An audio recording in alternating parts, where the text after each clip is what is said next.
ನೋಡಿ, Congress versus BJP ಜಾತಿ ಗಣತಿ ಜಂಗಿ ಕುಸ್ತಿ. ಮಂಗಳವಾರ ಬಿಜೆಪಿ ನಾಯಕರ ಮಹತ್ವದ ಸಭೆ ಬೆಂಗಳೂರಿನಲ್ಲಿ ನಡೆಯಲಿರುವಂತಹ ಇದೇ ಬಿಜೆಪಿ ಮೀಟಿಂಗ್ ಜಾತಿ ಜನಗಣತಿ ವರದಿ ಕುರಿತು ಮುಂದಿನ ನಡೆ ಯಾವ ರೀತಿಯಾಗಿರಬೇಕು ಅದರ ಬಗ್ಗೆ ಈಗ ಚರ್ಚೆಯನ್ನ ನಡೆಸಲಿದ್ದಾರೆ ಆರ್ ಅಶೋಕ್. ಹಾಗೆ ಬಿವೈ ವಿಜೇಂದ್ರ ಅವರ ನೇತೃತ್ವದಲ್ಲಿ ಮಹತ್ವದ ಸಭೆಯನ್ನ ಕರೆಯಲಾಗಿದೆ. ಈ ಸಭೆಯಲ್ಲಿ ಹಲವಾರು ಬಿಜೆಪಿ ನಾಯಕರು ಕೂಡ ಭಾಗಿಯಾಗ್ತಾ ಇದ್ದಾರೆ. ಕಾಂಗ್ರೆಸ್ ವರ್ಸಸ್ ಬಿಜೆಪಿ ಅನ್ನುವಂತಾಗಿದೆ ಇದೇ ಜಾತಿ ಜನಗಣತಿ ವಿಚಾರ. ಈ ಜಾತಿ ಜನಗಣತಿ ವಿಚಾರಕ್ಕೆ ಸಂಬಂಧಪಟ್ಟಂತೆ ವೀರಶೈವ ಲಿಂಗಾಯತ ನಾಯಕರು ಹಾಗೆ ಒಕ್ಕಲಿಗ ಸಮಾಜದ ನಾಯಕರು ಸಾಕಷ್ಟು ನಾಯಕರು ಕೂಡ ಇದರಲ್ಲಿ ಭಾಗಿಯಾಗ್ತಾ ಇದ್ದಾರೆ. ಮುಂದೆ ಯಾವ ರೀತಿಯಾಗಿ ಈ ಕಾಂಗ್ರೆಸ್ ಸರ್ಕಾರದ ವಿರುದ್ಧ ಏನು ಪ್ರತಿಭಟನೆ ಮಾಡಬೇಕಾ ಅಥವಾ ಈ ಜಾತಿ ಜನಗಣತಿ ವಿಚಾರ ಪಾರದರ್ಶಕ ಆಗಿಲ್ಲ, ಅದನ್ನು ಮತ್ತೆ ಈ ಜಾತಿ ಜನಗಣತಿಯನ್ನ ಮಾಡಬೇಕಾಗತ್ತೆ, ಅದ್ರ ಬಗ್ಗೆ ಚರ್ಚೆ ನಡೆಸ್ತಾರ, ಇವೆಲ್ಲವೂ ಕೂಡ ಕುತೂಹಲ ಕೆರಳಿಸ್ತಾ ಇದೆ. ಸಿದ್ದರಾಮಯ್ಯನವರು ಕಾಂತರಾಜನ್ ಮನೆಗೆ ಕರೆಸ್ಕೊಂಡು ಅವರು ಡಿಕ್ಟೇಟ್ ಮಾಡಿರುವಂತ ವರದಿ ಇದು. ಇದೇನು ಕಾನ್ಫಿಡೆನ್ಷಿಯಲ್ ವರದಿ ಏನಲ್ಲ, ಇದು ಜಗತ್ ಜಾಹೀರಾತು ಆಗಿರುವಂತ ವರದಿ ಇದು. ಹಿಂದೆ ಕಾಂತರಾಜು ಬಿಟ್ಟೋದಾಗೆ ಸೈನು ಮಾಡದೆ ಅದಕ್ಕೆ ಸೀಲು ಹಾಕದೆ ಅನಾಥವಾಗಿ ಬಿಟ್ಟೋದ ಮನುಷ್ಯ. ಅದಾದ್ಮೇಲೆ ಬೊಮ್ಮಾಯಿಯವ್ರ ಕೈಗೆ ಬಂತೋದು. ನೋಡದೆ ಇರ್ತಾರೆ ಎಲ್ಲರೂ. ಬೇರೆ ಸರ್ಕಾರ ಬಂದಾಗ ಎಲ್ಲರೂ ನೋಡಿರ್ತಾರೆ. ಸೀಕ್ರೆಟ್ ಏನೇನು ದೊಡ್ಡ ಏನ್ ಗೊತ್ತಿದ್ಯಾ, ನಿಮ್ಗೆ ಗೊತ್ತಿದ್ಯಾ ಹಂಗ್ ಕಾಮೆಂಟ್ ಮಾಡ್ತೀರಾ ಅಂತ ಹೇಳ್ತಾರಲ್ಲ. ಸರ್ಕಾರಗಳು ಬದಲಾವಣೆ ಆದಾಗ ನ್ಯಾಚುರಲ್ ಆಗಿ ಹೋಗ್ತೈತೆ ಇರೋ ಸರ್ಕಾರಗಳಿಗೆ.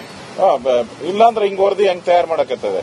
ಈ ರಾಜ್ಯದಲ್ಲಿ ಮುಸ್ಲಿಮರೇ ನಂಬರ್ 1 ಅಂತ ತಯಾರು ಮಾಡಬೇಕಾದ್ರೆ ಇದರಲ್ಲಿ ಎಷ್ಟು ಕುತಂತ್ರ ಅಡಗಿದೆ, ಎಷ್ಟು ಈಗಾಗಲೇ ಟಿಪ್ಪು ಜಯಂತಿ ಮಾಡಿದವರಿಗೆ ಮತ್ತೆ ಅವರಿಗೆ 10,000 ಕೋಟಿ ಕೊಡ್ತೀನಿ ಅಂತ ಹೇಳಿ ಅವರಿಗೆ 4% ರಿಸರ್ವೇಶನ್ ಕಾಂಟ್ರಾಕ್ಟರ್ ಕೊಡ್ತೀನಿ ಅಂತ ಹಿಂಗೆ ಬಹುಮಾನಗಳ ಮೇಲೆ ಬಹುಮಾನಗಳು ಕೊಟ್ಟಾಗೆ ಅರ್ಥ ಮಾಡ್ಕೊಬೇಕಾಯ್ತು ಈ ರಾಜ್ಯದ ಜನ. ಹಿಂಗೆ ಬಗ್ಗೆ ಮಾಹಿತಿ ಕೊಡ್ತಾರೆ ನನ್ನ ಕಲೀಗ್ ನ್ಯೂಸ್ ಡೆಸ್ಕ್ ಇಂದ ರಂಜಿತ್ ಶಿರಿಯಾರ್ ಜಾಯ್ನ್ ಆಗಿದ್ದಾರೆ. ರಂಜಿತ್, ಈಗ ಬಿಜೆಪಿಯವರ ವಿರೋಧ ಯಾಕೆ? ಜೊತೆಗೆ ಈಗ ವೀರಶೈವ ಹಾಗೆ ಒಕ್ಕಲಿಗ ಸಮಾಜದ ನಾಯಕರು ಈಗ ಮೀಟಿಂಗ್ ಅನ್ನು ಕರೆದಿರುವಂತದ್ದು, ಅದು ಕೂಡ ಬಿಜೆಪಿ ನಾಯಕರು. ಇದರಲ್ಲಿ ಸಾಕಷ್ಟು ಪಂಗಡದರು ಕೂಡ ಇರ್ತಾರೆ. ಈ ಸಭೆಯಲ್ಲಿ ಏನ್ ಚರ್ಚೆ ಆಗಬಹುದು, ಎಷ್ಟು ಮಹತ್ವವನ್ನು ಪಡ್ಕೊಳ್ತಾ ಇದೆ ಈ ಸಭೆ? ಖಂಡಿತವಾಗಲೂ ಕೂಡ ನಿಕೇಶ್ ಕೊಠಾರಿ, ನೋಡಿ, ರಾಜಕೀಯವಾಗಿ ಕರ್ನಾಟಕ ರಾಜಕೀಯವಾಗಿ ಒಂದು ಸ್ಥಿತ್ಯಂತರಕ್ಕೆ ಕಾರಣ ಆಗಿರುವಂತ ಈ ಒಂದು ಜಾತಿ ಜನಗಣತಿಯ ಜಾರಿ ವಿಚಾರ ಏನಿದೆಯಲ್ಲ, ಇದು ನಾನಾ ರೀತಿಯಲ್ಲಿ ಸಾಮಾಜಿಕವಾಗಿ ಮತ್ತೆ ಶೈಕ್ಷಣಿಕವಾಗಿ ಈ ಜಾತಿ ಜನಗಣತಿ ವಿಚಾರ ಬಹಳ ಪ್ರಾಮುಖ್ಯತೆಯನ್ನು ಪಡೆದುಕೊಂಡಿದೆ. ದಶಕದ ಹಿಂದೆ ಸಲ್ಲಿಕೆ ಆದಂತ ಜಾತಿ ಜನಗಣತಿಯ ವರದಿದು ಫೆಬ್ರವರಿ 29ನೇ ತಾರೀಕು ಈ ವರದಿಯನ್ನ ಸಲ್ಲಿಸಲಾಗಿತ್ತು. ಅದಾದ ನಂತರ ಇಲ್ಲಿವರೆಗೂ ಕೂಡ ಯಾವುದೇ ಚಕಾರ ಎತ್ತಿಲ್ಲ. 50 ಪುಟಗಳ ಈ ವರದಿ ಇದು. ಎಐಸಿಸಿಯಿಂದ ಫರ್ಮಾನು ಹೊರಡಿಸಿರುವಂತಹ ಹಿನ್ನೆಲೆಯಲ್ಲಿ ಇದನ್ನ ಜಾರಿಗೊಳಿಸಲೇಬೇಕು ಅಂತೇಳಿ ಸಿದ್ದರಾಮಯ್ಯನವರು ನಿಂತ್ಕೊಂಡಿದ್ದಾರೆ.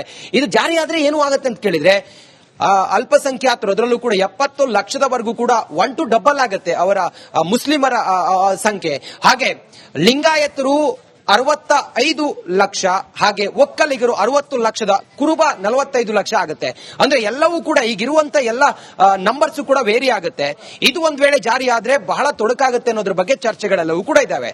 ಈ ಕಾರಣದಿಂದ ಆಡಳಿತ ಪಕ್ಷ ಕಾಂಗ್ರೆಸ್ನಲ್ಲೇ ಈ ಕುರಿತಾಗಿ ವಿರೋಧ ಇದೆ ಲಿಂಗಾಯತರು ಮತ್ತೆ ಒಕ್ಕಲಿಗರ ನಡುವೆ. ಇದರ ನಡುವೆ ಈಗ ಬಿಜೆಪಿಯಲ್ಲೂ ಕೂಡ ಭಾರಿ ಒಂದು ಆಗ್ರಹ ಆಕ್ರೋಶವೂ ಕೂಡ ಇದೆ. ಇದು ಜಾರಿ ಆಗಬಾರದು, ಇದು ಮುಸ್ಲಿಮರ ಓಲೈಕೆ ಒಂದು ಭಾಗ ಅನ್ನೋ ರೀತಿಯಲ್ಲಿ ಇದೆ. ಸಿದ್ದರಾಮಯ್ಯನವರು ಯಾಕೆಷ್ಟು ಪಟ್ಟು ಹಿಡಿದು ಇದನ್ನ ಜಾರಿಗೊಳಿಸಬೇಕು ಹೊರಟಿದ್ದಾರೆ ಅನ್ನೋದ್ರ ಬಗ್ಗೆ ಇದೇ ಮಂಗಳವಾರ ಆರ್ ಅಶೋಕ್ ವಿಜೇಂದ್ರ ಅವರ ನೇತೃತ್ವದಲ್ಲಿ, ಅಂದ್ರೆ ಲಿಂಗಾಯತ ಮತ್ತೆ ಒಕ್ಕಲಿಗರು ತಾವು ಹಿಂಗಿರ್ಬೇಕು, ಈ ಜಾತಿ ಜನಗಣತಿ ವರದಿಯನ್ನ ಜಾರಿಗೆ ಮಾಡ್ತಾರೆ ಅನ್ನೋದಾದ್ರೆ ನಾವು ಅದನ್ನ ಹೇಗೆ ಅಪೋಸ್ ಮಾಡಬೇಕು ಅನ್ನೋದ್ರ ಕುರಿತಾಗಿ ಒಂದು ತೀರ್ಮಾನ ಮಾಡ್ತಾರೆ. ಇತ್ತ ಕಾಂಗ್ರೆಸ್ನ ವೀರಶೈವ ನಾಯಕರುಗಳು ಕೂಡ ಈ ಶಾಸಕರೆಲ್ಲರೂ ಕೂಡ ಜೊತೆಯಾಗಿ ತಮ್ಮ ತೀರ್ಮಾನ ಏನು ಅನ್ನೋದ್ರ ಕುರಿತಾಗಿ ತೀರ್ಮಾನ ಮಾಡ್ತಾರೆ. ಒಂದೊಂದು ಬಹಳ ಸ್ಪಷ್ಟವಾಗಿದೆ, ಇದು ಒಂದು ವೇಳೆ ಜಾರಿಗೆ ಬಂತು ಅನ್ನೋದಾದ್ರೆ ಈಗಿರುವಂತಹ ಎಲ್ಲ ವ್ಯವಸ್ಥೆಗಳ ಬುಡ ಮೇಲಾಗುವಂತ ಎಲ್ಲ ಸಾಧ್ಯತೆಗಳು ಕಂಡು ಬರ್ತಾ ಇದೆ. ಇದೊಂದು ರೀತಿಯಲ್ಲಿ ದೊಡ್ಡ ಮಟ್ಟದಲ್ಲಿ ಒಂದು ಮಾಸ್ಟರ್ ಸ್ಟ್ರೋಕ್ ಕೊಟ್ಟಂಗಾಗುತ್ತೆ. ಇದು ಬಿಜೆಪಿ ಬಹಳ ಕುತೂಹಲದಿಂದ ನೋಡ್ತಾ ಇದೆ, ಬಹಳ ಆಕ್ರೋಶವೂ ಕೂಡ ಇದೆ ಜಾರಿ ಆಗಬಾರ್ದು ಅಂತೇಳಿ. ಹಾಗೆ ಲಿಂಗಾಯತ ಮತ್ತೆ ಒಕ್ಕಲಿಗ ಸಮುದಾಯದ ವಿರೋಧವೂ ಕೂಡ ಇದೆ. 17ನೇ ತಾರೀಕಿಗೆ ಕ್ಯಾಬಿನೆಟ್ ಮೀಟಿಂಗ್ ನಲ್ಲಿ ಇದನ್ನ ಒಮ್ಮೆ ಪ್ರಸ್ತಾಪ ಆಗಿದೆ, ಮತ್ತೊಂದ್ಸಲ ಪ್ರಸ್ತಾಪ ಮಾಡಿ ಒಂದು ತೀರ್ಮಾನ ಮಾಡುವಂತ ವಿಚಾರ ಈಗ ಸಿದ್ದರಾಮಯ್ಯ ಅವರ ಮುಂದಿದೆ. ಎಲ್ಲರೂ ಕೂಡ ಇದಕ್ಕೆ ಆಕ್ರೋಶ, ಇದರ ಜಾರಿ ಆಗಬಾರ್ದು ಅನ್ನುವ ಆಕ್ರೋಶ ಇರೋದ್ರಿಂದಾಗಿ ಸಿದ್ದರಾಮಯ್ಯನವರು ಪಟ್ಟು ಹಿಡಿದು ಜಾರಿ ಮಾಡೋದಾದ್ರೆ ಯಾರಿಗೆ ರಾಜಕೀಯ ಲಾಭ ನಷ್ಟ ಅನ್ನೋದ್ರ ಬಗ್ಗೆ ಈಗಷ್ಟೇ ಚರ್ಚೆಗಳೆಲ್ಲವೂ ಕೂಡ ಶುರುವಾಗಿದ್ದಾವೆ. ಒಂದಂತೂ ಸ್ಪಷ್ಟ, ಅಷ್ಟು ಈಸಿಯಾಗಿದ್ದು ಜಾರಿ ಬರ್ಲಿಕ್ಕಂತೂ ಇವರು ಮತ್ತು ಅವರು ಪ್ರತಿಪಕ್ಷ ಮತ್ತು ಆಡಳಿತ ಪಕ್ಷ ಬಿಡ್ಲಿಕ್ಕೆ ಸಾಧ್ಯವೇ ಇಲ್ಲ ಅನ್ನೋದು ಮೇಲ್ನೋಟಕ್ಕೆ ಕಾಣಿಸ್ತಾ ಇದೆ. ಈ ಮೀಟಿಂಗ್ ನಲ್ಲಿ ಒಂದು ಸ್ಪಷ್ಟ ನಿರ್ಧಾರವನ್ನ ಬಿಜೆಪಿ ಸ್ಟ್ಯಾಂಡ್ ಏನು ಅನ್ನೋದನ್ನ ತೆಗೆದುಕೊಳ್ಳುವಂತ ಸಾಧ್ಯತೆ ಇದೆ. ಕಾಂಗ್ರೆಸ್ನವರು ಬಹಳ ಕ್ಲಿಯರ್ ಆಗಿದ್ದಾರೆ. ಇದೇ ರೀತಿಯಾಗಿ ಯಥಾವತ್ತಾಗಿ ಬಂದದ್ದೇ ಆದ್ರೆ ಇದು ಒಪ್ಲಿಕ್ಕೆ ಖಂಡಿತವಾಗ್ಲೂ ಸಾಧ್ಯ ಇಲ್ಲ. ಆಯಾ ಸಮುದಾಯ ನೋಡಿ, ಕಾಂಗ್ರೆಸ್ ವರ್ಸಸ್ ಬಿಜೆಪಿ ಜಾತಿ ಗಣತಿ ಜಂಗಿ ಕುಸ್ತಿ. ಮಂಗಳವಾರ ಬಿಜೆಪಿ ನಾಯಕರ ಮಹತ್ವದ ಸಭೆ ಬೆಂಗಳೂರಿನಲ್ಲಿ ನಡೆಯಲಿರುವಂತಹ ಇದೇ ಬಿಜೆಪಿ ಮೀಟಿಂಗ್ ಜಾತಿ ಜನಗಣತಿ ವರದಿ ಕುರಿತು ಮುಂದಿನ ನಡೆ ಯಾವ ರೀತಿಯಾಗಿರಬೇಕು ಅದ್ರ ಬಗ್ಗೆ ಈಗ ಚರ್ಚೆಯನ್ನ ನಡೆಸಲಿದ್ದಾರೆ ಆರ್ ಅಶೋಕ್. ಹಾಗೆ ಬಿವೈ ವಿಜೇಂದ್ರ ಅವರ ನೇತೃತ್ವದಲ್ಲಿ ಮಹತ್ವದ ಸಭೆಯನ್ನ ಕರೆಯಲಾಗಿದೆ. ಈ ಸಭೆಯಲ್ಲಿ ಹಲವಾರು ಬಿಜೆಪಿ ನಾಯಕರು ಕೂಡ ಭಾಗಿಯಾಗ್ತಾ ಇದ್ದಾರೆ. ಕಾಂಗ್ರೆಸ್ ವರ್ಸಸ್ ಬಿಜೆಪಿ ಅನ್ನುವಂತಾಗಿದೆ ಇದೇ ಜಾತಿ ಜನಗಣತಿ ವಿಚಾರ. ಈ ಜಾತಿ ಜನಗಣತಿ ವಿಚಾರಕ್ಕೆ ಸಂಬಂಧಪಟ್ಟಂತೆ ವೀರಶೈವ ಲಿಂಗಾಯತ ನಾಯಕರು ಹಾಗೆ ಒಕ್ಕಲಿಗ ಸಮಾಜದ ನಾಯಕರು, ಸಾಕಷ್ಟು ನಾಯಕರು ಕೂಡ ಇದರಲ್ಲಿ ಭಾಗಿಯಾಗ್ತಾ ಇದ್ದಾರೆ.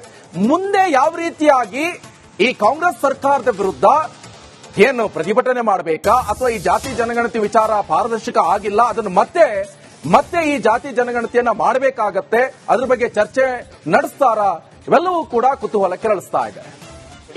ಸಿದ್ದರಾಮಯ್ಯನವರು ಕಾಂತರಾಜನ್ ಮನೆಗೆ ಕರೆಸ್ಕೊಂಡು ಅವರು ಡಿಕ್ಟೇಟ್ ಮಾಡಿರುವಂತ ವರದಿ ಇದು. ಇದೇನು ಕಾನ್ಫಿಡೆನ್ಷಿಯಲ್ ವರದಿ ಏನಲ್ಲ, ಇದು ಜಗತ್ ಜಾಹೀರಾತು ಆಗಿರುವಂತ ವರದಿ ಇದು. ಹಿಂದೆ ಕಾಂತರಾಜು ಬಿಟ್ಟೋದಾಗೆ ಸೈನು ಮಾಡದೆ ಅದಕ್ಕೆ ಸೀಲು ಹಾಕದೆ ಅನಾಥವಾಗಿ ಬಿಟ್ಟೋದ ಮನುಷ್ಯ. ಅದಾದ್ಮೇಲೆ ಬೊಮ್ಮಾಯಿ ಅವ್ರ ಕೈಗೆ ಬಂತು. ಅದು ನೋಡದೆ ಇರ್ತಾರೆ ಎಲ್ಲರೂ. ಬೇರೆ ಸರ್ಕಾರ ಬಂದಾಗ ಎಲ್ಲರೂ ನೋಡಿರ್ತಾರೆ. ಸೀಕ್ರೆಟ್ ಏನು ದೊಡ್ಡ ಏನ್ ಗೊತ್ತಿದ್ಯಾ, ನಿಮ್ಗೆ ಗೊತ್ತಿದ್ಯಾ ಹಂಗ್ ಕಾಮೆಂಟ್ ಮಾಡ್ತೀರಾ ಅಂತ ಹೇಳ್ತಾರಲ್ಲ. ಸರ್ಕಾರಗಳು ಬದಲಾವಣೆ ಆದಾಗ ನ್ಯಾಚುರಲ್ ಆಗಿ ಹೋಗ್ತೈತೆ ಇರೋ ಸರ್ಕಾರಗಳಿಗೆ. ಇಲ್ಲಾಂದ್ರೆ ಹಿಂಗ್ ವರದಿ ಹೆಂಗ್ ತಯಾರು ಮಾಡಕತ್ತದೆ? ಈ ರಾಜ್ಯದಲ್ಲಿ ಮುಸ್ಲಿಮರೇ ನಂಬರ್ 1 ಅಂತ ತಯಾರು ಮಾಡಬೇಕಾದ್ರೆ ಇದರಲ್ಲಿ ಎಷ್ಟು ಕುತಂತ್ರ ಅಡಗಿದೆ, ಎಷ್ಟು ಈಗಾಗಲೇ ಟಿಪ್ಪು ಜಯಂತಿ ಮಾಡಿದವ್ರಿಗೆ ಮತ್ತೆ ಅವ್ರಿಗೆ 10,000 ಕೋಟಿ ಕೊಡ್ತೀನಿ ಅಂತ ಹೇಳಿ ಅವ್ರಿಗೆ 4% ರಿಸರ್ವೇಶನ್ ಕಾಂಟ್ರಾಕ್ಟರ್ ಕೊಡ್ತೀನಿ ಅಂತ ಹಿಂಗೆ ಬಹುಮಾನಗಳ ಮೇಲೆ ಬಹುಮಾನಗಳು ಕೊಟ್ಟಾಗೆ ಅರ್ಥ ಮಾಡ್ಕೊಬೇಕಾಯ್ತು ಈ ರಾಜ್ಯದ ಜನ. ಹಿಂಗೆ ಬಗ್ಗೆ ಮಾಹಿತಿ ಕೊಡ್ತಾರೆ ನನ್ನ ಕಲೀಗ್ ನ್ಯೂಸ್ ಡೆಸ್ಕ್ ಇಂದ ರಂಜಿತ್ ಶಿರಿಯಾರ್ ಜಾಯ್ನ್ ಆಗಿದೆ. ರಂಜಿತ್, ಈಗ ಬಿಜೆಪಿಯವರ ವಿರೋಧ ಯಾಕೆ? ಜೊತೆಗೆ ಈಗ ವೀರಶೈವ ಹಾಗೆ ಒಕ್ಕಲಿಗ ಸಮಾಜದ ನಾಯಕರು ಈಗ ಮೀಟಿಂಗ್ ಅನ್ನು ಕರೆದಿರುವಂತದ್ದು, ಅದು ಕೂಡ ಬಿಜೆಪಿ ನಾಯಕರು. ಇದರಲ್ಲಿ ಸಾಕಷ್ಟು ಪಂಗಡದರು ಕೂಡ ಇರ್ತಾರೆ. ಈ ಸಭೆಯಲ್ಲಿ ಏನ್ ಚರ್ಚೆ ಆಗಬಹುದು? ಎಷ್ಟು ಮಹತ್ವವನ್ನು ಪಡ್ಕೊಳ್ತಾ ಇದೆ ಈ ಸಭೆ? ಖಂಡಿತವಾಗಲೂ ಕೂಡ ನಿಕೇಶ್ ಕೊಠಾರಿ, ನೋಡಿ, ಕರ್ನಾಟಕ ರಾಜಕೀಯವಾಗಿ ಒಂದು ಸ್ಥಿತ್ಯಂತರಕ್ಕೆ ಕಾರಣ ಆಗಿರುವಂತ ಈ ಒಂದು ಜಾತಿ ಜನಗಣತಿಯ ಜಾರಿ ವಿಚಾರ ಏನಿದೆಯಲ್ಲ, ಇದು ನಾನಾ ರೀತಿಯಲ್ಲಿ ಸಾಮಾಜಿಕವಾಗಿ ಮತ್ತೆ ಶೈಕ್ಷಣಿಕವಾಗಿ ಈ ಜಾತಿ ಜನಗಣತಿ ವಿಚಾರ ಬಹಳ ಪ್ರಾಮುಖ್ಯತೆಯನ್ನು ಪಡೆದುಕೊಂಡಿದೆ. ದಶಕದ ಹಿಂದೆ ಸಲ್ಲಿಕೆಯಾದಂತಹ ಜಾತಿ ಜನಗಣತಿಯ ವರದಿದು ಫೆಬ್ರವರಿ 29ನೇ ತಾರೀಕು ಈ ವರದಿಯನ್ನ ಸಲ್ಲಿಸಲಾಗಿತ್ತು. ಅದಾದ ನಂತರ ಇಲ್ಲಿವರೆಗೂ ಕೂಡ ಯಾವುದೇ ಚಕಾರ ಎತ್ತಿಲ್ಲ. 50 ಪುಟಗಳ ಈ ವರದಿ ಇದು. ಎಐಸಿಸಿಯಿಂದ ಫರ್ಮಾನು ಹೊರಡಿಸಿರುವಂತಹ ಹಿನ್ನೆಲೆಯಲ್ಲಿ ಇದನ್ನ ಜಾರಿಗೊಳಿಸಲೇಬೇಕು ಅಂತೇಳಿ ಸಿದ್ದರಾಮಯ್ಯನವರು ನಿಂತ್ಕೊಂಡಿದ್ದಾರೆ. ಇದು ಜಾರಿ ಆದ್ರೆ ಏನು ಆಗುತ್ತೆ ಅಂತ ಕೇಳಿದ್ರೆ, ಅಲ್ಪಸಂಖ್ಯಾತರು, ಅದರಲ್ಲೂ ಕೂಡ 70 ಲಕ್ಷದವರೆಗೂ ಕೂಡ 1 to ಡಬಲ್ ಆಗುತ್ತೆ ಅವರ ಮುಸ್ಲಿಮರ ಸಂಖ್ಯೆ. ಹಾಗೆ ಲಿಂಗಾಯತರು 65 ಲಕ್ಷ, ಹಾಗೆ ಒಕ್ಕಲಿಗರು